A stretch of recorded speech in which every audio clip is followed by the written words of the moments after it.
আমি আমার বর্তমানে যে দিকটাতে দেখতেছি মেট্রো রেলের, সেটা মেট্রো রেল একটা স্টেশনের, সেটা একটা শাহবাগ স্টেশন।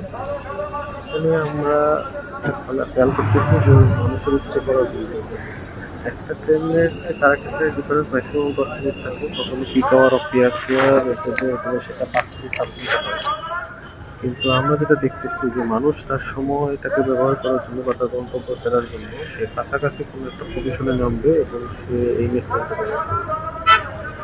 আমরা আমাদের শহরের জীবনে যদি আমরা আগের সময়টা চিন্তা করি, প্রচন্ড ভিড়, প্রচন্ড যান্ত্রিকতা এবং ট্রাফিক জ্যামটা খুব বেশি। এই জন্য আমরা বাসটাকে অ্যাভয়েড করার চেষ্টা করি, কিন্তু এই মেট্রো রেল ব্যবহার করে আমরা সময়টাকে অনেক সেভ করতে পারছি। আমরা কল্পনাই করতে পারি না যে 2 ঘন্টার মধ্যে কেউ উত্তরাতে একটা কাজ শেষ করে মতিঝিলে ফিরে আসবে, এটা মেট্রো রেল দ্বারা সম্ভব।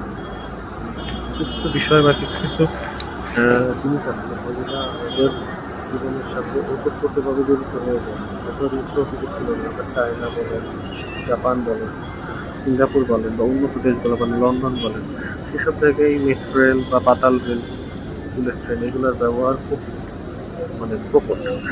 কিন্তু বাংলাদেশের মতো দ্বিতীয় উন্নয়নশীল দেশগুলোর মধ্যে এই জিনিসটা যে কত বিশাল একটা আশীর্বাদ এবং এই জিনিসটা ব্যবহারের মাধ্যমে মানুষ যে কত উপকৃত হচ্ছে, আসলে সেটা মানে ব্যবহার না করে বলা যাবে না। কারণ আমাদের মতো দেশগুলোতে ট্রাফিক জ্যামটা অনেক প্রকট বা বেশি হয়।